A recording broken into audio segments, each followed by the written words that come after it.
የራሱን ስራ በሰው ውስጥ ይሰራል። ርዕስ ያዙ። በማን ውስጥ ይሰራል? በእኛ ውስጥ ይሰራል። ብዙ ጊዜ ሰው ደግሞ የእግዚአብሔርን ስራ ራሱ መስራት ይፈልጋል። ራሱ መስራት ይፈልጋል። ትዝ ካላችሁ ዮሐንስ ምዕራፍ 6 ላይ ጌታ ኢየሱስ እንደዚህ አላቸው። ቁጥር 26 ኢየሱስ መልሶ እውነት እውነት እላችኋለሁ የምትፈልጉኝ እንጀራ ስለበላችሁና ስለጠገባችሁ ነው እንጂ ምልክቶችን ስላያችሁ አይደለም አላቸውና ቁጥር 27 ለሚጠፋ መብል አትስሩ፣ ነገር ግን ለዘላለም ሕይወት ለሚኖር መብል የሰው ልጅ ለሚሰጣችሁ ስሩ፣ እርሱን እግዚአብሔር አብ አትሞታልና። ቁጥር 28 እነሱ ደግሞ እንደዚህ አሉ፣ እንግዲህ የእግዚአብሔርን ስራ እንድንሰራ ምን እናድርግ? የማንን ስራ? የእግዚአብሔርን ስራ። የእግዚአብሔርን ስራ እንድንሰራ ምን እናድርግ? ሰው የእግዚአብሔርን ስራ መስራት ይፈልጋል። ማዳን የእግዚአብሔር ነው። የማዳኑንም ስራ የደህንነቱንም ስራ ሰው መስራት ይፈልጋል። ግን እንደሱ አይደለም። እግዚአብሔር ራሱ ነው የማዳንንም ስራ በማን ውስጥ የሚሰራው? በሰው ውስጥ የሚሰራው። ከኛ የሚጠበቀው የእግዚአብሔርን ስራ መስራት ሳይሆን እግዚአብሔር በእኛ ውስጥ እንዲሰራ እድል መስጠት ነው። ፈቃደኛ መሆን ነው። ራስን ማዘጋጀት ነው። ለእግዚአብሔር በማን ውስጥ እንዲሰራ? በእኛ ውስጥ እንዲሰራ። ሰይጣንም የማይፈልገው ስራ እንዳንሰራ አይደለም፣ እኛ ከእግዚአብሔር ጋር እንዳንሰራ ነው። ይህም በደንብ ስሙኝ። እንደውም በደንብ ስሙኝ። ስራ እንዳትሰሩ ሰይጣን አይከለክላችሁም። የሚከለክላችሁ ከእግዚአብሔር ጋር እንዳትሰሩ ነው። ከእግዚአብሔር ጋር አብራችሁ ከሰራችሁ አትሳሳቱም። ብቻችሁን ከሰራችሁ ግን ትሳሳታላችሁ። ሰው የእግዚአብሔርን ስራ ለመስራት ሲነሳ የመጀመሪያ ነገር ስተት ውስጥ ነው የሚገባው። ሰው በራሱ ብድግ ብሎ የእግዚአብሔርን የልብ ሐሳብ አውቆ የእግዚአብሔርን ስራ መስራት አይችልምና እግዚአብሔር ነው በሰው ውስጥ የራሱን ስራ የሚሰራው። ልብ በሉ። ዘፍጥረት 1:26ን ስታነቡት እግዚአብሔርም ሰውን በመልኩ በአምሳሉም ከሰራ በኋላ ኤደን ገነትን አብጅ፣ ስራ፣ ጠብቅ ብሎ አስቀመጠው። እስቲል ግን ሰው ከማን ጋር ነው? ከእግዚአብሔር ጋር ነው። እግዚአብሔር ሁል ጊዜ ነፋሻ በሆነ ሰዓት እየመጣ ያገኘዋል። ምሪትን ይቀበላል፣ ኃይል ይቀበላል። እግዚአብሔር መገኘት በእርሱ ጋር አለ። ይሄ ሰይጣንን አናደደውና ሰውና እግዚአብሔርን መለያየት ፈለገ። ሰውና ማንን? እግዚአብሔርን መለያየት ፈለገ። ምዕራፍ 3 ስትመጡ መጣና አሰናከለው። ምዕራፍ 23ን ስታነቡት እግዚአብሔርም ሰውን ከኤደን ገነት አወጣው። ምን ከሚልበት ቦታ? ከሚሰራበት ከሚያበጅበት ቦታ አወጣውና ወደ ሜዳ ወደ ምድር ለቀቀው። አሁንም ምን አለው? ሂድና ምን በል ስራ አለው። ለምን ሰይጣን እዛ ጋር አልመጣም? አሁን ሰው የሚሰራው ብቻውን ነው። ከማ ተለያይተዋል። ኤደን ገነት ውስጥም ሰው ስራ ነው የሚሰራው። ከኤደን ገነት ውጭም ከወጣ በኋላ ሰው ስራ ነው የሚሰራው። ኤደን ገነት ውስጥ መጣበት ስራውን ሊያበላሽ ዲያብሎስ። ከኤደን ገነት ወጥቶ ብቻውን ሲሰራ ግን አልነካውም። ሰይጣን ሰው እንዳይሰራ አይደለም ዓላማው፣ ከእግዚአብሔር ጋር እንዳይሰራ ነው። ብቻውንማ ይስራ ይልፋ፣ ደስ ይለዋል። ሰይጣን አበላሽቶ ይሰራል። ከእግዚአብሔር ጋር ግን ሰው ከሰራ ስኬታማ ይሆናል፣ ውጤታማ ይሆናል። መስራት ብቻ አይደለም፣ ሰው ከእግዚአብሔር ጋር ከሰራ በዛ በሚሰራበት አቅጣጫ ገዢ ይሆናል። ለዚህ ነው አብጅ ምን በልም ግዛ፣ የበላይ ይሆናል። ሰው ከእግዚአብሔር ጋር በሰራበት አቅጣጫ አይደክምም፣ አያንስም፣ አይወድቅም፣ አይከስርም፣ ፍሬ አልባ አይሆንም። ሰው ፍሬ አልባ የሚሆነው ብቻውን ሲሰራ ነው። ድካም የሚሆንበት፣ ጥረት ብቻ የሚሆንበት ብቻውን ሲሰራ ነው። ለምንድን ነው እግዚአብሔር ከኤደን ገነት ካስወጣው በኋላ በላብህ ጥረህ ግረህ በወዝህ ብላ ያለው? የለም ማለት ነው። አሁን የሚረዳው የእግዚአብሔር ጸጋ የለም። ትግል ነው የሚሆንበት፣ ጭንቅ ነው የሚሆንበት። በዛም ብቻ አላበቃም። ምድር ምን ታበቅልበታለች? እሾክና አሜኬላ። ለምን አይገዛትም? አይቆጣጠራትም። የማይፈልገውን ታበቅልበታለች። የለም አብሮት እግዚአብሔር የለም። ከማን ጋር አብሮ እየሰራ አይደለም። እግዚአብሔር ከሰው ጋር ምን እያለ አይደለም? እየሰራ አይደለም። እንደገና ሰው ዳግም ከተወለደና ከእግዚአብሔር ጋር ህብረት ማድረግ ከጀመረ በኋላ ሰው ግዛ ተባለ። እንደገና ሮሜ ምዕራፍ 5 ቁጥር 17ን ስታዩት ምንድን ነው የሚለው? በአንዱ በክርስቶስ ኢየሱስ በሕይወት ምን ይላል አለ? ይነክሳል። ሰው ከሥራ አልጎደለም። ሲጀምርም በውድቀቱ የጎደለው ከምንድን ነው? ከንክስና እንጂ ከሥራ አልጎደለም። የጎደለው ከእግዚአብሔር ጋር አብሮ መስራት ነው እንጂ ከሥራ አልጎደለም። ብቻውን እየሰራ ነው የነበረው። ብቻውን በሰራበት አቅጣጫ ግን ነክሶ አያውቅም። ሰው አልነገሰም። ለምን? እርግማን አለበት። እሾክ፣ አሜክላ፣ የሚጎዳው የሚያሰቃየው የሚያስለቅሰው የሚያሳዝነው የሚያስከፋው ነው ሲበቅልበት የነበረው ሲያፈራ የነበረው ያንን ነው። ልክ ዳግም ሲወለድ ግን ምንድነው ያለው? ከተቀበልነው ከጸጋና ከጽድቅ የተነሳ በአንዱ በክርስቶስ ኢየሱስ በምድር ላይ በሕይወት ምን እንላለን አለ? እንነግሳለን አለ። ጌታ ስሙ ይባረክ። መስራት ብቻ አይደለም፣ በተቀመጥንበት አቅጣጫ ምን እንላለን? እንነግሳለን። ሰይጣን መልሶ እንደ አዳም ሊጫወትብን አይችልም። የእጃችንን ሥራ ሊያበላሽ አይችልም። ለምን? አሁን ከማን ጋር ነን? ተጠቂ እኮ የሆነው ከእግዚአብሔር ጋር ከተለያየን በኋላ ነው። እንደገና ከእግዚአብሔር ጋር ከተገናኘንና ይልቁንም ከእግዚአብሔር ጋር አብረን ሰራተኞች መሆን ከጀመርን በኋላ በተሰማራንበት ገዢ የበላዮች ነው እንጂ የሆነው ተጠቂዎች አልሆን። በኤደን ያስቀመጠውን ሰው አብጅ ሲለው ከኤደን ግዛ ሲለው ከኤደን ገነት ካስወጣው በኋላ ግን ስራ ብቻ ነው ያለው፣ ግዛ አላለው። ሰው መግዛት የሚችለው ከማን ጋር ሲሆን ነው? ከእግዚአብሔር ጋር። ልክ እኛ ያንን ያጣነውን ስፍራ አሁን ከእግዚአብሔር ጋር አንድ ጋር መሆንን ካገኘን በኋላ በምንሰራው ስራ ሁሉ ምኖች እንሆናለን? ገዢዎች እንሆናለን፣ ስኬታማ እንሆናለን። በእኛ ስራ ላይ ሰይጣን አይሰለጥንም፣ በእኛ ስራ ላይ ክፉ አይሰለጥንም። ገዢዎች ነው ምን የኛን መግዛት እንችላለን፣ የኛን መቆጣጠር እንችላለን፣ በእኛ ነገር ላይ መሰልጠን እንችላለን። ሮሜ ምዕራፍ 5 ቁጥር 17 ላይ በአንዱም በደል ሞት በአንዱ በኩል ከነገሰ ይልቁን የጸጋን ብዛትና የጽድቅን ስጦታ ብዛት የሚቀበሉ በአንዱ በኢየሱስ ክርስቶስ በኩል በሕይወት ይነግሳሉ። ለመጀመሪያ ጊዜ ከዘፍጥረት 3 በኋላ ሮሜ ምዕራፍ 5:17 ላይ የሰው መንገስ ተነገረ። ከዘፍጥረት 1 ጀምሮ እስከ ራእይ መጨረሻ ድረስ ሰው ይሰራል። ያለ ስራ ሰው ሊኖር አይችልም። ብዙ ጊዜ እኛ ስራ ብለን የምንሰጠው ትርጉሙ ይለያያል እንጂ እኛ ሰራን ብለን የምናምነው ብዙ ጊዜ አካላዊ ብቃታችንን ተጠቅመን የሆነ ነገር ስናደርግ ነው። በንግግር ስራ እንደሚሰራ ደግሞ መጽሐፍ ቅዱስም ይናገራል። ቆላስይስ ምዕራፍ 3 ቁጥር 17ን ስታነቡት እንደዚህ ይላል፣ በንግግርም ይሁን በድርጊት በንግግር ወይም በድርጊት የምታደርጉትን ሁሉ በጌታ በኢየሱስ ክርስቶስ ስም አድርጉት። በንግግር ወይም በድርጊት። ለምንድነው ወይም እዛ መሃል የገባችሁ? በንግግር ወይም በድርጊት። ምርጫው እናንተ ነው። በንግግር የሚሰራ ሲኖራችሁ በንግግር፣ በድርጊት የሚሰራ ሲኖራችሁ በድርጊት ትሰራላችሁ። በንግግርም ትሰራላችሁ፣ በድርጊትም ትሰራላችሁ። በንግግር በሚመስል ቋንቋ ትሰራላችሁ። አካላዊ በሆነ ኃይልን በሚፈልግ በአካላዊ በሆነም ነገር ምን ትላላችሁ? ትሰራላችሁ። ሰው ሲፈጠር ሰራተኛ ሆኖ ስለተፈጠረ የማይሰራበት ጊዜ የለውም። የሰማችሁ ነው? የማይሰራበት ጊዜ የለውም። ግን ወይ ከእግዚአብሔር ጋር ሲሰራ ይገኛል፣ ወይ ደግሞ ከማን ጋር? ከሰይጣን ጋር ሲሰራ ይገኛል። የራሱንም ስራ ሲሰራ ይገኛል። ብዙ ስራዎቻችን እንደውም ያሉት አካላዊ ውስጥ በአካል ከመገለጣቸው በፊት አእምሮአችን ውስጥ ነው ያለው፣ ሐሳባችን ውስጥ ነው ያለው። ትልቁ ስራ ያለው እዚህ ውስጥ ነው፣ ጭንቅላታችን ውስጥ ነው። ስራ የሚፈጠረውም እዚህ ነው። ቅርጹን የሚይዘውም እዚህ ነው። መልኩን የሚይዘውም እዚህ ነው። የስራው አይነት ምን እንደሆነ የሚወሰነውም እዚህ ነው። ስራው ምን ያህል ጊዜ መሄድ እንደሚችል ምን እንደሚያስፈልገውም ሁሉ ነገር የሚያልቀው የት ውስጥ ነው? ሐሳብ። ይሄ አካላዊው ሾውሩም ነው የምታሳዩበት፣ እዚህ የሰራችሁትን እዚህ የጨረሳችሁትን። ለዚህ ነው ሰይጣንም ሰዎችን ታርጌት አድርጎ የሚመጣው ሐሳባቸውን እንጂ እጃቸውን ያልሆነው። ለምን? ትልቁ ስራ ያለው የት ነው ማለት ነው? ሐሳብ ውስጥ ነው። ለዚህ አይደለም እንዴ አንደኛ ቆሮንቶስ ምዕራፍ 11 ከ1 እስከ 3 ስታነቡት ጳውሎስ እንደዚህ አለ፣ በጥቂቱ ሞኝነት የታገሱኝ ሞኝ ልሁን፣ ነገር ግን እናንተን እንደ አንዲት ንጽሕት ድንግል ለአንድ ወንድ አጭቻችኋለሁ። ነገር ግን አለ እባብ በተንኮሉ ሔዋንን እንዳሳታት ሐሳባችሁ ተበላሽቶ ለክርስቶስ ከሚሆን ቅንነትና ንጽሕና እንዳትጎድሉ ብዬ እፈራለሁ። ሰይጣን ምናችሁን አበላሽቶ? ልብ በሉ። እግዚአብሔርም ብቃትን ያስቀመጠባቸው ምናቸው ውስጥ ነበር? ሐሳባቸው ውስጥ ነበር። የመስራት የማበጀት የመግዛት አቅም ሁሉ ያለው እዚህ ሐሳባዊ ዓለማቸው እንጂ አካላዊው ላይ አይደለም። ግን ይሄ ሐሳባዊው ዓለም ውስጥ ያለ ብቃት በየት ይገለጣል? በአካላዊው ማንነት ይገለጣል። ሐሳቧን ነው ታርጌት አድርጎ የሄደው ሔዋን ጋር።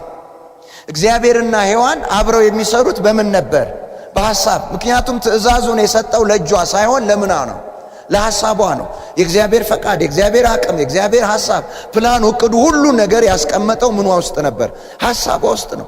ሄዶ እዛ ጋ ነው የቀየረው። ሐሳቧ ውስጥ ነው ሐሳብን ሲቀይር እጇ የተቀየረ የተለወጠ ነገር የሰራው። እጇ ላይ ስራ የተቀየረው ሐሳቧ ውስጥ ያለው ስራ ስለተቀየረ ነው። ስለዚህ ብዙውን ጊዜ የምንሰራው እኛ በምናችን ነው? በሐሳባችን ነው። የጽሑፍ ስራ ትሰሩ የለ እንዴ? እጃችሁ ከየት አምጥቶ? ሐሳባችሁ ውስጥ ያለውን እኮ ነው የሚያመጣው። በንግግርም የምትሰሩት ከየት የወጣ ነው? ሐሳባችሁ ውስጥ የወጣ ነው። ሐሳባችሁ ውስጥ የሌለን ስራ እጃችሁ ሊሰራው አይችልም።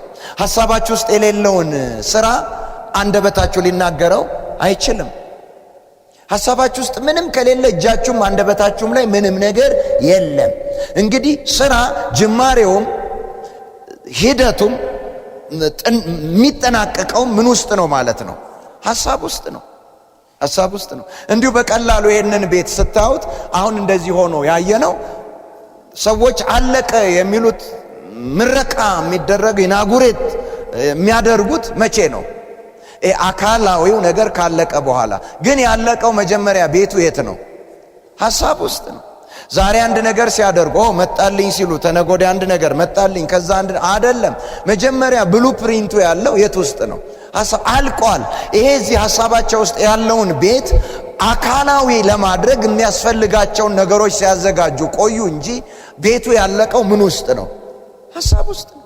ለመጀመሪያም ጊዜ አዳምን ከእግዚአብሔር ጋር ሲያለያየው ስራው የአዳም ስራ የተበላሸው የመጀመሪያው በምኑ ነው? ሐሳብ ውስጥ ነው። ልብ በሉ። ተበላሸ። ድርጊቱ ሁሉ ያዋቂ ሳይሆን የምን መሰለ? የልጅ መሰለ፣ የሕፃን መሰለ። ሐሳብ ውስጥ ነው የተበላሸው። በደንብ ስሙኝ ይችን እንዴት እንደተበላሸ። ልክ እግዚአብሔር እየመጣ አዳምን በሚያገኝበት ሰዓት የእግዚአብሔርን ድምፅ ሲሰማ አዳም ሮጠና የት ተደበቀ? ጢሻ ውስጥ ቁጥቋጦ ውስጥ ተደበቀ። እና እግዚአብሔር መጣራት ጀመረ። አዳም የት ነህ ሲለው ምንድነው የመለሰለት? ድምፅህን ሰምቼ ፈርቼ የት ተደበቅኩ አለው። ቁጥቋጦ ስር ተደብቄአለሁ አለ። በእውነት ይሄ መደበቅ ነው? ሰው እኮ ተደበቀ ማለት ድምፁን ማጥፋት አለበት፣ አቅጣጫውን ማጥፋት አለበት፣ ያለበትን ቦታ ሊጠቁም የሚችለውን በሙሉ ማጥፋት መቻል አለበት። ጠቋሚ እያስቀመጠ ሰው ለሄደበት ቦታ ጠቋሚ እያስቀመጠ መደበቅ ይችላል? አይችልም። ልክ እንደ ልጅ ነው የሆነው። ከልጅ ጋር ተጫውታችሁ እንደሆነ ትዝ ይላችሁ ከሆነ ወደ ኋላ ተመልሳችሁ ጠረጴዛ ስር ይገቡና የት ነኝ ይላሉ አይደል? የሆነች ስር ይገቡና ፈልገኝ የት ነኝ ይላሉ። የሆነች ውስጥ ይገቡና አኩኩሉ ይላሉ አይደል? ግን ምን ሆነው ነው? በእነሱ አቆጣጠር ተደብቀው። መደበቅ እኮ ማለት ሰውየው ሊገኝበት የማይችል ሁኔታ መፍጠር ነው። አዳምም ግን ምንድነው ያለው? ቁጥቋጦ ስር ምን ብያለሁ? አይደለም ከእግዚአብሔር ከሰው መደበቅ አይችልም። ገልጧል እኮ ራሱ። አንደኛ የት ነው? ቁጥቋጦ ስር። ምንድነው ያደረገው ማለት ነው? ለካ የአዳም ብቃት የማን አብሮነት ነበር? የእግዚአብሔር አብሮነት ነበረ። የአዳም ብቃት ማቹርድ የነበረው ለመግዛት፣ ለማስተዳደር፣ ለማበጀት፣ ለመጠበቅ ማን አብሮት ስለነበረ ነው? እግዚአብሔር አብሮት ስለነበር። እግዚአብሔር ከሱ ዞር ሲል እሱ ምንድነው የሆነው? ሕፃን። እግዚአብሔር አዳምን አምጥቶ የደንገነት ውስጥ አስቀምጦ አብጅ፣ አስተዳደር፣ ግዛ፣ ጠብቅ ሲለው ልምድ እኮ የሌለው ሰው ነው። ልምድ ዜሮ አምጥቶ አስቀመጠው። መጠበቅ ማለት ምን ማለት ነው አላለም እኮ። ምክንያቱም መጀመሪያ ስለመጠበቅ አልተማረም። ጥበቃ ምን ማለት እንደሆነ ያየውም ከማንም የለም። እሺ አለና መጠበቅ ጀመረ፣ መግዛት ጀመረ፣ ማስተዳደር፣ ማበጀት ጀመረ። ስላለ? እግዚአብሔር ስላለ። ሰው ከእግዚአብሔር ጋር ሆኖ የሚያቅተው ነገር የለም። እስቲ ከእግዚአብሔር ጋር ሆኜ ምንም ነገር አያቅተኝም በሉ። ይሄ የእምነት ቃል ነው። ከእግዚአብሔር ጋር ሆኜ ምንም አያቅተኝም በሉ። ከእግዚአብሔር ጋር እየሰራው ማልችለው የለኝም በሉ። የምንደክመው የምንሸነፈው የሚያቀተን ከእግዚአብሔር ስንለያይ ብቻ ነው። በዜሮ የሥራ ልምድ መስራት ጀመረ አዳም። የሄደውን ያህል ሄዷል። አብሮት ስላለ? እግዚአብሔር አብሮት ስላለ። ልብ በል እንደውም አንዱን ቦታ ልንገራችሁ። እግዚአብሔር በምን ስም ይጠራቸው ያይ ዘንድ አውቆ ይላል የፈጠረውን ፍጥረት ሁሉ እንስሳውን፣ አራዊቱን፣ ምኑን፣ አውሬውን ሁሉ በፊቱ አመጣለትና በምን ስም እንደሚጠራቸው ዝም ብሎ ማየት ጀመረ ይላል። አዳም እያየ ዝሆኑንም አንተ ዝሆን ነህ ሲለው እግዚአብሔር ዝሆን ብሎ ነው የፈጠረው። ትክክል ይላል። ነብሩን ነብር ሲል ትክክል ነው ይላል። ስማቸውም እንደዛው ሆነ። አዳም በጠራበት ስም እንደዛው በቃ ማን የማንን ነበር የሚጠራው? ላያቸው ላይ የእግዚአብሔርን። ተመልከት። ከውድቀት በኋላ ግን አይደለም የተፈጥሮን የራሱ ማንነት ጠፋበት። ልክ ራቁቱ መሆኑን ሲያቅ አዳም ቅጠል ቆረጠና ራሱን መሸፈን ጀመረ። እንዲሁ ስታዩት በተፈጥሮ ቅጠል ከተቆረጠ ሰዓት ጀምሮ ወደ መድረቅ ነው የሚሄደው። ሰው ግን ሁል ጊዜ ሰውነቱ ምንድነው? ትኩስ ነው፣ ሙቅ ነው። አይደለም እንዴ? እስቲ እናንተ አሁን አንዳንድ ጊዜ እንደዚህ ሻወር ስትወስዱ ይሄንን እዩት፣ ሰውነታችሁ ትኩስ መሆኑን ለማወቅ አረፋ ድብን አድርጋችሁ በደም ኩርፍርፍ አድርጋችሁ ሰውነታችሁ ምቱና ተውት፣ ውሃ አታፍስሱበት። ምን ይሆናል? ሳሙናው የመድረቅ ባህሪ ስላለው ነው።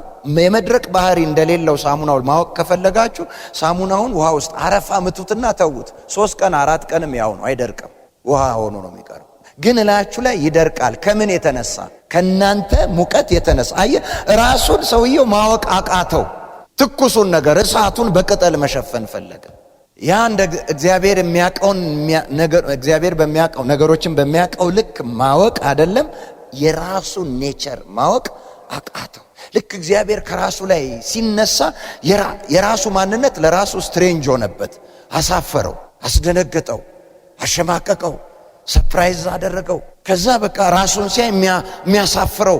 ከዛ በፊትም እኮ ይላል ዘፍጥረት ምዕራፍ 2 አንብቡት፣ ከ22 ወደዛ ሁለቱም ራቁታቸውን ነበሩ፣ ምን አይሉም፣ አይተፋፈሩም ነበረ ይላል አይደል? ዘፍጥረት 3 ላይ ግን ሲመጣ ያው እኮ ነው፣ ራቁቱን ነው። ዘፍጥረት 2 ላይ ራቁት ነው፣ አይተፋፈርም። ዘፍጥረት 3 ላይ ምን አለ? አፈረ እና መሸፈኛ ፈለገ። ከየት መጣ? ተመልከት።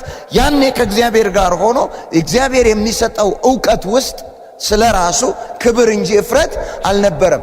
የመጀመሪያ ነገር ሰይጣን ወደሱ ሲመጣ ተጠቂነት፣ ታናሽነትን እንዲያደምጥ እንዲገዛለት ምንድነው ያስገባበት? ፍርሃትን፣ መሸማቀቅን፣ በራሱ ማፈርን፣ አለመብቃትን አስገባበት። ያኔ ምን ሆነ ማለት ነው? ለሱ ባሪያ አድርጎ እያሸማቀቀ፣ እያሳፈረ፣ እያሳነሰ፣ አለመብቃትን እያስደመጠ ሲገዛው ኖረ።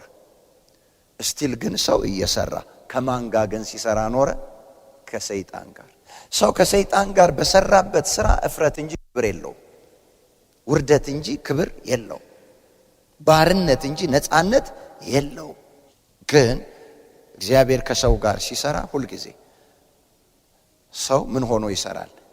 ነግሶ ይሰራል። መስራት ብቻ አይደለም፣ ልፋት ብቻ አይደለም። የምትሰሩት ስራ ከናንተ ቁጥጥር ውጪ አይሆንባችሁም። አንድ አይዲያ እግዚአብሔር ቢሰጣችሁ እንደ አማኝ፣ እግዚአብሔር ከናንተ ጋር ስላለ አንድ አይዲያ እግዚአብሔር ቢሰጣችሁ፣ ያ አይዲያ ትውልድን የሚያጠፋ ወይስ የሚያንጽ የሚሆነው? ለአንድ ሰው ደግሞ ሰይጣን አይዲያ ቢሰጠው ያ አይዲያ ትውልድን የሚያጠፋ ነው ወይስ የሚያንጽ ነው የሚሆነው? የሚያጠፋ። ምክንያቱም ያለ ባህሪው ሊሰጥ አይችልም። ያለ ማንነቱ ምንም ሊያደርግ አይችልም። በምንም ይምጣ በምንም ሌባው ሊሰርቅ ሊያርድና ሊያጠፋ እንጂ ስለሌላ ስለምንም አይመጣም። ኢየሱስ ግን እኔ የመጣሁት ሕይወት እንዲሆንላችሁ እንዲበዛላችሁ መጣሁ። ከእግዚአብሔር ጋር ከሰራህ እየበዛህ ትሄዳለህ፣ እያደግክ ትሄዳለህ፣ እየሰፋህ ትሄዳለህ። ትግል አይኖርም ወይ? ይኖራል። ግን ድል ያንተ ነው። ትግልማ እኮ ከሌለባችሁ ተቃዋሚ የለባችሁ። ሰይጣን ጠላታችሁ አይደለም ማለት እኮ ነው። ለምንድነው አንዳንድ ጊዜ አማኞች ራሳቸው ጥያቄ ይፈጥርባቸዋል? እነዚህ ጌታ የሌላቸው እዛ ጣዖት የሚያመልኩ እዛ እንትን የሚለው አውቃቸዋለሁ አይደል? ስራቸውን ሁሉ አውቃለሁ፣ ምግባራቸውን አውቃለሁ፣ አምልኳቸውን አውቃለሁ፣ ህይወታቸውን አውቃለሁ። ለነሱ እንኳን እየተሳካ ለምንድነው እኔ በጽድቅ እየኖርኩ የማይሳካልኝ? እኔ እየጾምኩ፣ እኔ እየጸለይኩ፣ እኔ አስራቴን እየሰጠው በገባኝ ልክ ለክርስትና ህይወቴ ታማኝ ሆኜ እኔ ሳይሳካልኝ ይኸው እንደፈለጉ ሆነው እያጭበረበሩ ይሳካላቸዋል ይላል አይደል? አንዳንድ አማኝ ስላልገባው ነው። እዛ ጋር ተቃዋሚ የለው። ማጭበርበርን ይረዳዋል፣ ማጭበርበርን ያግዘዋል። ብዙ ገንዘብ ባገኘ ልክ ብዙ ማጭበርበርን ይሰራለታል ሰይጣን። ስለዚህ ያግዘዋል። እዚህ ጋር ግን ምን አለብህ ማለት ተቃዋሚ አለብህ። ራስህ በእግዚአብሔር ሕልውናና መገኘት ተሞልተህ ተቃዋሚህን ድል እየነሳህ መሄድ መቻል አለብህ። ምክንያቱም እግዚአብሔር ከማን ጋር አብሮ ይሰራል? ከኔ ጋር እስቲ አብሮ ይሰራል በሉ። ውጊያንም እግዚአብሔር ከማን ጋር ይዋጋል ማለት ነው። አንተ ተኝተህ እግዚአብሔር ያሸንፍልህ ይሄን ነው የምትጠብቀው? አይሆንም። ተንበርከክ፣ ተናገር፣ ቃል አውጣ። አንድ ምሳሌ ልንገራችሁ። ስጋ ውስጥ ተደብቆ ቸርች ይመጣል አይደል? አጋንንት። ይሄማ ቤት ነው፣ የእግዚአብሔር ቤት ነው፣ የሰው ቤት አይደለም። ለምን ዝም ይለዋል እግዚአብሔር አጋንንትን? ይጸልያሉ ዝም፣ ሲያመልኩ ዝም፣ ቃል ሲሰሙ ዝም። የመጨረሻ አንተ ስትገስጽ ነው አጋንንቱ የሚገለጠው። እግዚአብሔር ከማን ጋር አብሮ ስለሚሰራ ማንን ነው የሚጠብቀው ማለት ነው? አየህ፣ መስራት መቻል አለብህ። የሥራውን ቦታ መያዝ መቻል አለብህ። አብረ ተኝተህ እግዚአብሔር አያሸንፍልህም፣ አይዋጋልህም። እንደውም ያለን እኮ አንደኛ ዮሐንስ ምዕራፍ 5 ቁጥር 4 ላይ ትዝ ይላችኋል። እናንተ ከእግዚአብሔር ናችሁ፣ ዓለምን አሸንፋችኋል። ያሸነፋችሁትም በምናችሁ ነዋል? በእምነታችሁ። እግዚአብሔርን ያመነልን ወይስ የኛን እምነት? እግዚአብሔር የኛን እምነት ነው ማሸነፊያ ያደረገው ወይስ እሱ ስለኛ አምኖ አሸነፈ? እግዚአብሔር የኛን እምነት ማሸነፍ መሳሪያ ያደረገው። በእምነታችሁ ዓለምን ምን ብላችኋል? አሸንፋችኋል። በእምነታችሁ ምንድን ነበር እምነታችን? እግዚአብሔር ከኛ ጋር፣ እኛ ከእግዚአብሔር ጋር። በክርስቶስ ኢየሱስ ከሰይጣን እጅ ነፃ ወጥቻለሁ፣ ከዓለም ነፃ ወጥቻለሁ፣ ከሲኦል ነፃ ወጥቻለሁ፣ ከርግማን ከመርገም ነፃ ወጥቻለሁ፣ ሊይዘኝ አይችልም የሚል እምነት ሲኖር እግዚአብሔር በዛ እምነት ምን እንድትል እንድታሸንፍ አደረገ። እግዚአብሔር ከኛ ጋር ከሰራ የኛና የማን ነው? የእግዚአብሔር ነው። ሰይጣን እድል ፈንታ የለውም። እኛና እግዚአብሔር እንኳን አብረን እየሰራን እያለን በጣም እንድንጠነቀቅ እግዚአብሔር ይፈልጋል። ለሰይጣን ፈንታ አትስጡት ይላል። ይሄንን እኮ ለማያምኑ ሰዎች፣ እግዚአብሔር ከነርሱ ጋር ለሌለ ሰዎች፣ ሰይጣን በላያቸው ላይ ለነገሰ ሰዎች አይደለም የተናገረው። ለማን ነው? ለሚያምኑ ሰዎች። ምክንያቱም አዳም ከእግዚአብሔር ጋር እያለ ነው እድል የሰጠው ለሰይጣን፣ አልከለከለውም። ምርጫው ነው። ዛሬም ከእግዚአብሔር ጋር መስራት ብቻ ሳይሆን፣ ከእግዚአብሔር ጋር አብሮ መግዛት ብቻ ሳይሆን፣ ከእግዚአብሔር ጋር መስራታችንና መግዛታችን የሚቀጥለው በማን እጅ ነው ቀጣይነት ያለው? እስቲ በእኔ እጅ ነው በሉ። እንደዛ ካልሆነ ለዲያብሎስ እድል ፈንታ አትስጡት ለምን አለ? እንደ አዳም ዛሬም ማንን ማስገባት ይቻላል? ሰይጣንን ማስገባት። ልብ በሉ፣ ይሁዳ ጋር እኮ ሰይጣን የገባው ከማን ጋር ተቀምጦ ነው? ይሁዳ ከኢየሱስ ጋር ተቀምጦ እኮ ነው። አብሮ እያለ እኮ ነው። ሰይጣንም ይላል አይደል በይሁዳ ልብ ውስጥ ምን አስገባ? ሐሳብ አስገባ ይላል። ቁጭ አሁንም ትንሽ ቆየና ቁጥር 27 ላይ ስትመጡ ዲያብሎስም በይሁዳ ልብ ውስጥ ምን አለ? ገባ ይላል ራሱ። ያኔ ነው ብድግ ብሎ የሄደው። ቅድም የነገርኳችሁን ቃል በደንብ እንዳትረሱ። ቆሮንቶስ 11 ላይ በጥቂቱ ሞኝነቴ ምን በሉኝ? ታገሱኝ፣ እንደ ሞኝ ልናገር። እናንተን እንዳንድ ንጽሕት ለአንድ ወንድ ምን ብያችኋለሁ? አጭቻችኋለሁ።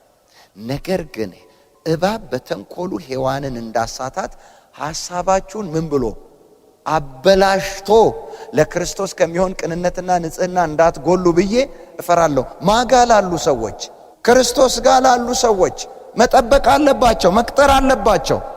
ነገራችሁን መቅጠር አለባችሁ፣ ስራችሁን መቅጠር አለባችሁ፣ ቤታችሁን መቅጠር አለባችሁ። ክብር ለኢየሱስ ይሁን። ልክ ማበጀት አለባችሁ። መግባት የሚችለው ስትከፍቱለት ብቻ ነው።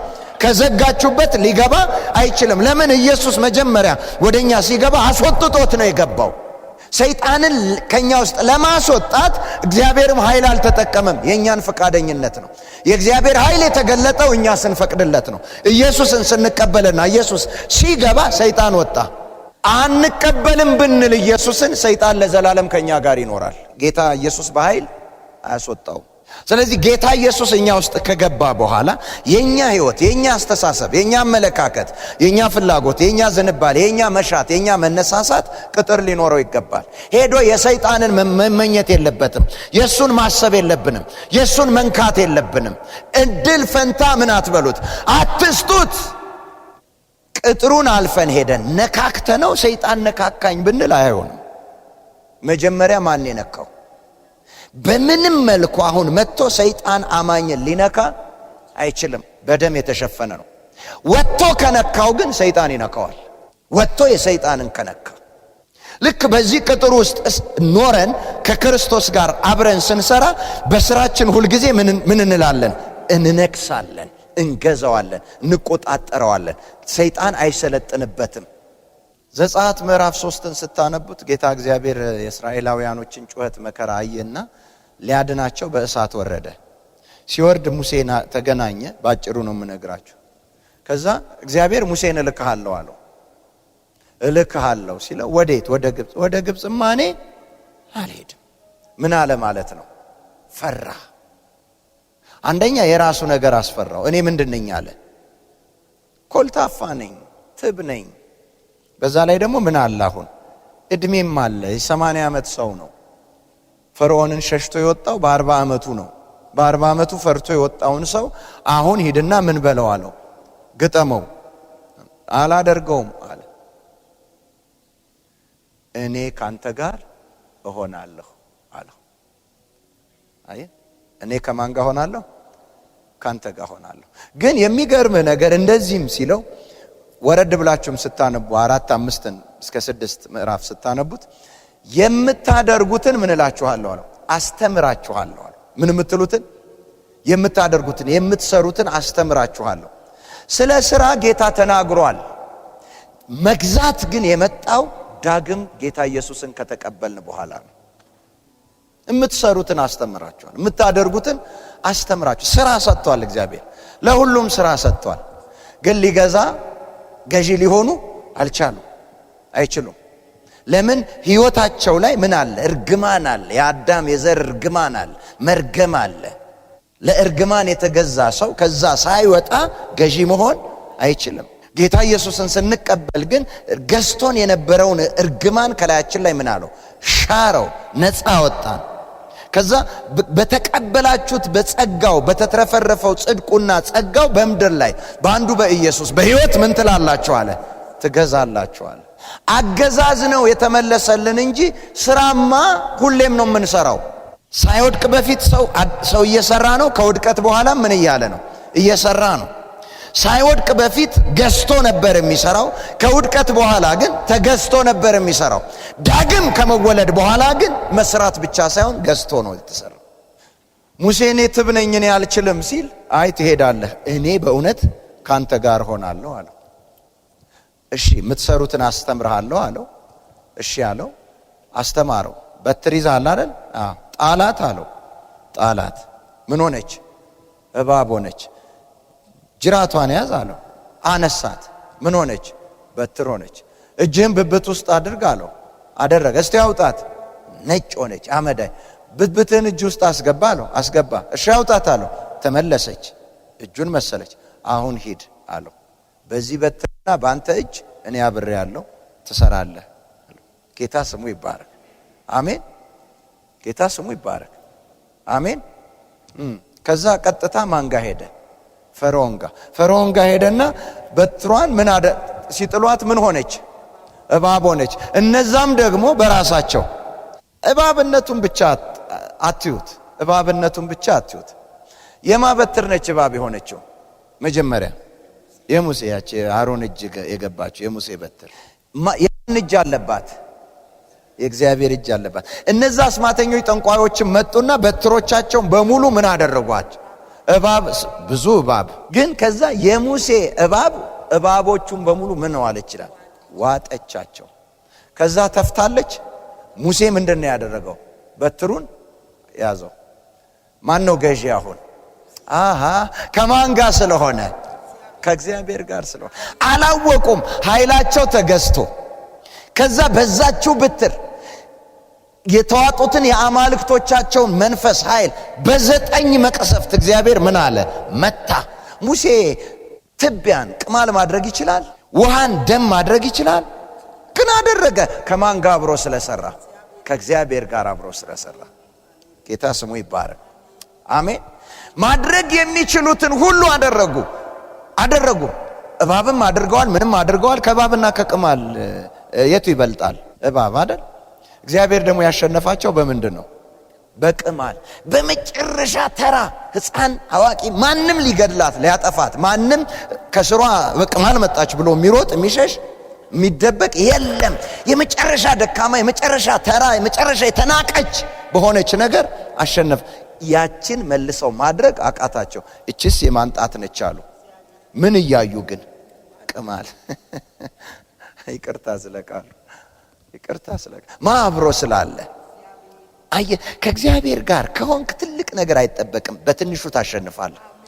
አሜን በልባክ አሜን። ትልልቅ ነገሮች አይደሉም አሸናፊ ገዢ የሚያደርገን የእግዚአብሔር መገኘት ነው፣ የእግዚአብሔር ህልውና ነው፣ የእግዚአብሔር አብሮነት ነው።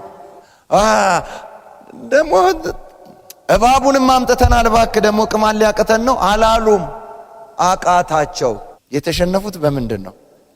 እቺስ የእግዚአብሔር ጣት ነች ያሰኛቸው ምንድን ነው? ቅማል። ደካማ ማንም ሰው ፊሊት ይዞ እባብ ጋር ወሬ ያወራ ግን ቅማሎች ላይ ራሱ መርጨት ይችላል። ያን ያህል ይጎዱኛል፣ ያጠቁኛል፣ ኃይል አላቸው ብሎ ማንም ሊያስብ አይችልም። ንቆ ነው የሚገላቸው። እባብ ጋር ግን አይቻልም። በተናቀው ነው ግን ሙሴ ምን ያደረጉት? ያሸነፉት። ከማን ጋር ስለሆነ? ከእግዚአብሔር ጋር። በትንሽ ጸሎት ትልልቅ የሰይጣንን ውጊያ ትሰብሩታላችሁ። አሜን በሉ ባከል። ትልልቅ ተጽዕኖን ትመቱታላችሁ፣ ትገፉታላችሁ። ትልልቅ የሚባል በቃ ጠንካራ ሌላውን ያስቸገረው እናንተ ጋር ሲመጣ ደካማ ይሆናል። አሜን በሉ ባከል። ከእናንተ ጋር ስላለ ብቻችሁን ስላልሆናችሁ። ልክ እንዲሁ ኤርምያስም ጋር ስትመጡ ጠራውና እኔ እኮ ከማህፀን ሳትወጣ መርጬሃለሁ፣ ቀድሼሃለሁ፣ ሾሜሃለሁ ለአሕዛብ ነብይ አድርጌያለሁ። ለአሕዛብ ነብይ አይደለም ለሕዝብ ሁሉ ለአሕዛብ ነብይ። በጣም ከባድ እኮ ነው። እግዚአብሔር እኔ ምንድን ነኝ? ሕፃን ነኝ፣ ብላቴና ነኝ። ለእኔ ብላቴና ነኝ አትበለኝ። እኔ ካንተ የምፈልገው ምን ብቻ ነው? እሺ ማለትን መገኘትን ብቻ። አንተ ብቻህን አይደለም የምትሰራው። ስራው ከማን ጋር ነው? ከኔ ጋር ነው የሚሰራው። በል ያልኩህን ትላለህ፣ ሂድ ወደምልህ ትሄዳለህ። ወረድ አለና እንደውም ምንድን ያለው? ትነቅልና ትተክል ዘንድ ሕፃን ነኝ ያለውን ሰው ትገነባለህ፣ ታፈርሳለህ፣ ትገለብጣለህ። ይህንን ሁሉ የሚያደርግ ቃሌን በአፍ ውስጥ አስቀምጫለሁ አኑሬያለሁ። ምዕራፍ 5 ላይ ስትመጡ ደግሞ ቃሌን በአፍህ እሳት፣ ይህንን ህዝብ ይሄ የሚቃወምህን ሁሉ ጭራሮ አድርጌዋለሁ አለው። በትንሽ ነኝ ባለው ብላቴና ነኝ ባለው አየ በኤርምያስ። እኛ አሁን ከእግዚአብሔር ጋር ስለሆነ የምንሰራው ትንሿ ነገር ለሰይጣን ትልቅ ነች። አይችላትም፣ ማስመሰል አይችልም፣ ያንን ማለፍ አይችልም። ትንሽ በምትባለው አይዲያችሁ ላይ ሰይጣን ሊሰለጥንበት አይችልም። የእግዚአብሔር ህልውና ላው ላይ አለ። የእግዚአብሔር መገኘት ከኛ ጋር አለ። የእግዚአብሔር እጅ የእግዚአብሔር አብሮነት ከኛ ጋር አለ። እንዳልኳችሁ የእግዚአብሔር ስራ በሰው ውስጥ በማን ይሰራል? በራሱ በእግዚአብሔር። ወይም ደግሞ የእግዚአብሔርን ስራ የምንሰራው ራሳችንን ፈቃደኛ አድርገን ስንሰጥና ስንገኝለት እኛ የእግዚአብሔርን ስራ ከማን ጋር አብረን እንሰራለን? ከእግዚአብሔር ጋር አብረን እንሰራለን። ብቻችንን አንሰራም። ለምንድን ነው በእያንዳንዱ አቅጣጫ ፈተና የበዛባችሁ? ንገሩኝ። ለምን በዛባችሁ? ለምን ቀሏችሁ? የእግዚአብሔርን ስራ አብራችሁ መስራት አልቻላችሁ? ለምን ቀላል አልሆነላችሁም? ለምን ነገሮች በምትፈልጉት ፍጥነት፣ በምትፈልጉት ጊዜ፣ በምትፈልጉት ልክ ለምን አልሆኑ? ለምን ተግዳሮት በዛባችሁ? ለምን ተቃዋሚ በዛባችሁ? ከእግዚአብሔር ጋር ስለሆናችሁ። ሰይጣን መስራታችሁን ሳይሆን የማይፈልገው ከእግዚአብሔር ጋር መስራታችሁን ነው የማይፈልገው። ለዛ ነው ሰልፉ። ቅድም ብያችኋለሁ፣ አርፍዳችሁም ለመጣችሁ ሰዎች እንዲገባችሁ። የሰው ልጅ ከተፈጠረ ጀምሮ እችን ምድር ለቆ እስኪሄድ ድረስ ከስራ ተቋርጦ አያውቅም። በሐሳብም ይሰራል፣ በንግግርም ይሰራል፣ በአካላዊ በሆነም ነገር ይሰራል። ልብ በሉ። አዳምን እግዚአብሔር ሲፈጥረውና ስራ ሲለው መስራት ብቻ ሳይሆን ምን ነበር? መግዛትም ነበር፣ ይገዛም ነበር። ለምንድን ነበር መግዛት የሆነለት የተቻለው? ለምን ነበር ሲባል ከማን ጋር ስለነበር? ከእግዚአብሔር ጋር። ሰይጣን ታዲያ ለምንድን ነው የፈለገው ሲባል ሰይጣን አዳም እንዳይሰራ ለማድረግ ሳይሆን አዳምና ማንን ለማለያየት? ለእግዚአብሔርን ለማለያየት እንጂ አዳም ስራ እንዲሰራ ይፈልጋል። ሰይጣን እንዳይገዛ ነው የፈለገው። ከውድቀት በኋላ እኮ የሰው ልጅ እየሰራ ነው ያለው። ግን ምንድነው ያላደረገው? አልገዛም። መግዛት የሚችለው ከማን ጋር ስለሆነ ነው? ከእግዚአብሔር ጋር። አንድ ነገር ነግሬያችኋለሁ እንዳትረሱ። እሷን ልድገምላችሁና እግዚአብሔር አዳምን አበጀ፣ ገነትን አበጀ፣ አስገባው እዛ። ስራ አበጅ፣ ጠብቅ፣ አስተዳድር አለው። ሰይጣን መጣና ከእግዚአብሔር ጋር አለያየው። እግዚአብሔርም ከኤደን ገነት አስወጣውና ወደ ሜዳ ሂድ፣ ምድርን ምን በል እረስ። ስራ ነው ያለው። ሰይጣን አዳምን ከስራ ነው ያጎደለው? አላጎደለውም። ሂድ ስራ ሲለው ለቀቀው። እንደውም አልተቃወመውም። እንዳይሰራ አላደረገውም። እንዳይሰራ የከለከለው የት ነው? ገነት ውስጥ ነው። ለምን? ገነት ውስጥ ከማን ጋር ስለሚሰራ? ከእግዚአብሔር ጋር ስለሚሰራ። ከእግዚአብሔር ጋር ከሰራ ምን ስለሆነ? ገዢ ስለሆነ። ከዛም ከኤደን ገነት አውጥቶ ስራ ነው ያለው። ሄዶ ሲሰራ ሰይጣን ምንም አላረገውም፣ አገዘው። አገዘው። መቼ አዳምን ገደለው? ሰይጣን በስጋ እንዲኖር ይፈልጋል። ምክንያቱም ሰይጣን ያለ ስጋ መስራት አይችልም። የሚሰራው በማን ነው? እግዚአብሔርም ከሰው ጋር ነው የሚሰራው። ሰይጣንም ከማን ጋር ነው የሚሰራው? ከሰው ጋር ነው። ለዚህ ነው ቅድም እኮ የነገርኳችሁ በሰይጣን መንፈስ የሚሰሩ ሰዎች ስኬት ያላቸው ይመስላል፣ ሚሳካላቸው ይመስላል። አመጽ እየሰሩ ክፋት እየሰሩ በኃጢአት በአመጽ በጉቦ በምን እየሰሩ የተቃናላቸው ይመስላል። ጽድቅ ላይ የቆመ ሰው ደግሞ እየሰራ እየሆነለት አይመስልም። እዛ ጋር ከማን ጋር ስለሚሰሩ ነው? ከሰይጣን ጋር። እንደውም ብዙ ቢያገኙ ደስ ይለዋል ሰይጣን። ለምን? ብዙ ስራ ይሰራባቸዋል። ነገርኳችሁ። እዚህ ጋር የሚቋቋማቸው የሚገዳደራቸው ለምንድን ነው? ከማን ጋር ስለሚሰሩ? ከእግዚአብሔር ጋር። ከአወቁበትና ግን በእግዚአብሔር መንፈስና መገኘት ጠንክረው ከተቃወሙት እዚህም ጋር ፍሬ አለ። እዚህ ጋር በመግዛት ነው፣ እዛ ጋር ይምሰል እንጂ በመገዛት ነው። ሰይጣን ማንንም ነፃ አውጥቶ አያውቅም።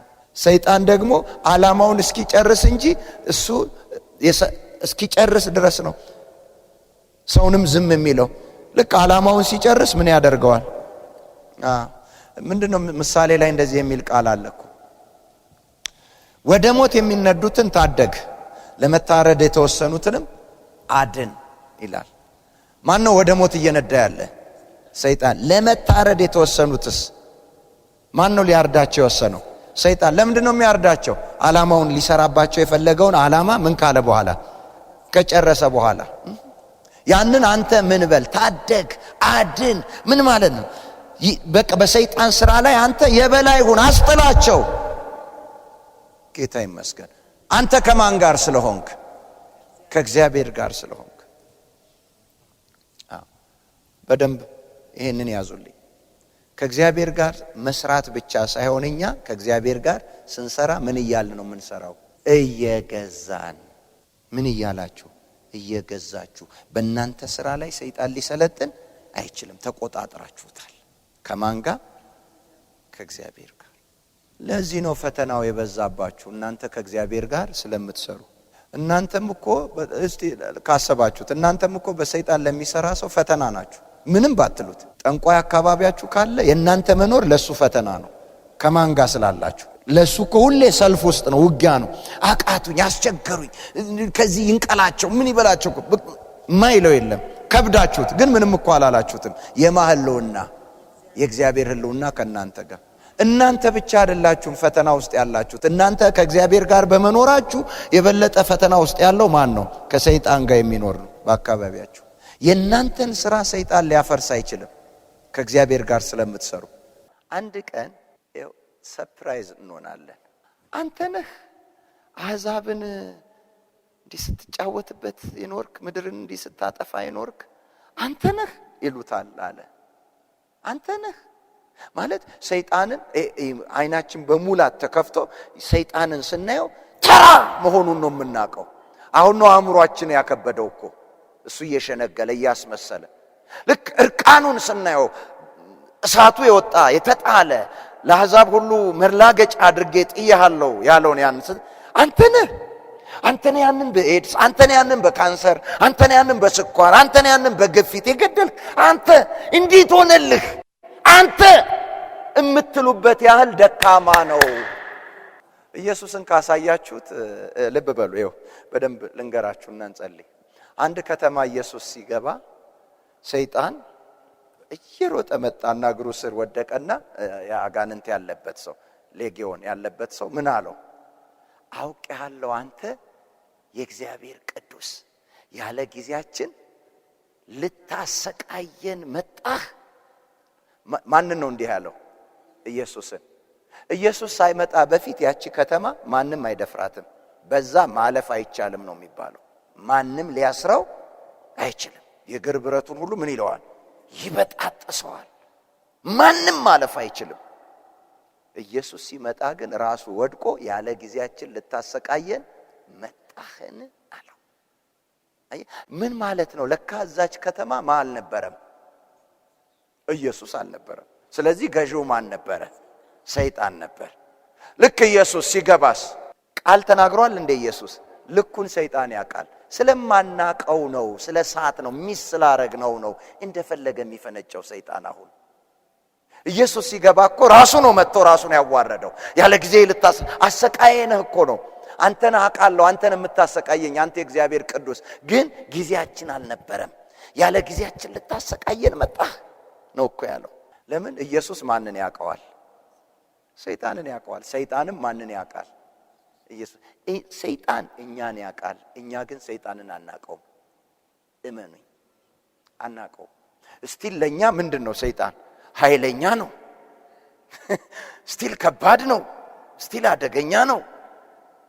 እስቲል የኛን ነገር ማበላሸት፣ እኛን ማሳመም፣ እኛን የሆነ ነገር ማድረግ ይችላል። እስቲል አንዳንድ ጊዜ እንኳን ዝም ብለን ተቃውሞ ውስጥ ስንገባ የድፍረት እንዳይመስላችሁ፣ ይፍርሃት እኮ ነው። ብንደፍረው እኮ ምን ኖርክ አልኖርክ እኮ አንተ ትርጉም የለውም ብለን ዝም እኮ ነበር የምንለው። የሰማችሁ ነው ወይ? እና እስቲል የሰይጣን ሙሉ ስዕል እኛ ውስጥ የለም። ዲያብሎስን ተቃውሙት ከናንተም ይሸሻል። እውነት ነው። ምን ሲል ሲመጣ የሆነ ዳር ሲል የሆነ ነገር ሲነካካ ይታወቃል። ፕሬዘንሱ ይታወቃል እኮ የሰይጣን። ይከብዳል፣ አይቀልም፣ ነፃ አደርግም። የሆነ ነገርህን ይነካካዋል፣ ይከብዳል። ያኔ ምን በለው? ተቃወመው፣ ካንተም ይሸሻል። እኛ ግን እኮ በሌለበትም ነው። አንዳንዴ ምንድነው የሚያቃውመን ማለት ነው? ፍርሃት። ገና ለገና ምን ይለኛል? ይሄን ልቅደመው አይነት ነገር እኮ ነው። ቢቀድምም ምንም አያረጋግም። ልክ በዚህ ልክ ሰይጣንን ማየት ስንጀምር ስናየው ያኔ አንተ ተራው አንተ እንዲህ በምን አቅምህ ያንን አደረከው? ግን ትደነቁበታላችሁ። ልክ ጌታም ትንሽ ብላቴና አስነስቶ ልክ ብድግ አድርጎ አንተ እኮ የሰይጣንን መንግስት ማፍረስ ትችል ነበር እዛ ሆነህ ማለት። ትንሽ ልጅ አስነስቶ ማለት ነው። ሕፃንስ ይሄድ የለ እንዴ? ሞቶ ወደዛ ይሄን ዓለም ለቆ ይሄድ ትችል ነበር እኮ። ጸጋው አቬሌብል ነው፣ ዕውቀቱ አለ፣ የኔ ህልውና አለ፣ ሰይጣን የተጣለ ነው። ትችል ነበር እኮ። ሕፃን ነኝ ብለህ ቁጭ አልክ፣ አልችልም ብለህ ቁጭ አልክ እንጂ ማፍረስ ትችል ነበር እኮ። መገልበጥ ትችል ነበር እኮ። አንተ ነበርክ እኮ ትልቁ። እስቲ ሰይጣን ደካማ ነው በሉ። እኔና እግዚአብሔር አብረን በምንሰራበት በየትኛው ሁኔታ ውስጥ ተገኝቶ የኔና የእግዚአብሔርን ስራ ማበላሸት አይችልም፣ እኔ እስካልፈቀድኩለት ድረስ። እኔ ደግሞ ለሰይጣን እድል ፈንታ አልሰጠውም። ትልቁ አንኳር አሁንም የምነግራችሁ ሰይጣን እንዳትሰሩ አይደለም የሚፈልገው፣ ከእግዚአብሔር ጋር እንዳትሰሩ ነው የሚፈልገው። የሰማችሁ ነው? ሰው ሰይጣን እንዲሰራ ይፈልጋል። ምክንያቱም ሰይጣን የሚሰራው በማን ነው? በሰው ነው። ሰራተኛ በጣም ነው የሚፈልገው ሰይጣን። አክቲቭ የሆነ ሰው በጣም ይፈልጋል ሰይጣን። ይመርጣል። ይፍዝዝ ያለ ድንዝዝ ያለ የተኛ ሰው አይፈልግም ሰይጣን። የሚሰራለት አክቲቭ ሆኖ በቃ ከአይኑ ከአንደበቱ ቀልቦ የሚሄድለትን ነው የሚፈልገው። ሰራተኛ ነው የሚፈልገው ሰይጣን። ይፈልጋል። እንዳይሰሩ አይከለክልም ሰይጣን። ከእግዚአብሔር ጋር እንዳይሰሩ ነው የሚከለክለው። የማይፈልገው የእግዚአብሔርን አብሮነት ከእግዚአብሔር ጋር አብረን እንዳንሰራ ነው የሚቃወመን እንጂ እንዳንሰራ አይቃወም። እግዚአብሔር ከኛ ጋር ካልሆነ እኮ በቀላሉ ያስተናል። አስቱን የሱን ስራ እንድንሰራ ያደርጋል። የሰማችሁ ነው። አንዴ ትዝ ይላችኋል ኢዮሳፍጥ እና አንድ ሰው ለውጊያ ሲወጡ የባል ነቢያቶች ያ ሰው ደግሞ ክፉ ነውና የእግዚአብሔርን ሐሳብ አይቀበልም። ከእግዚአብሔር መጥቶ ክፉ መንፈስ በሙሉ ለእግዚአብሔር ከእግዚአብሔር ወጥቶ የሐሰት መንፈስ ሆነባቸው። ስንት ነበሩ በቁጥር? 400 ነቢያት በሙሉ ምን ገባባቸው?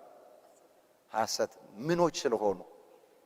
ነቢያት ስለሆኑ። ይፈልጋል ነቢያትን፣ መጋቢን፣ አስተማሪን እነዚህ 5 ወንጌል ማን ነው ኦፊሶችን ይፈልጋል ሰይጣን።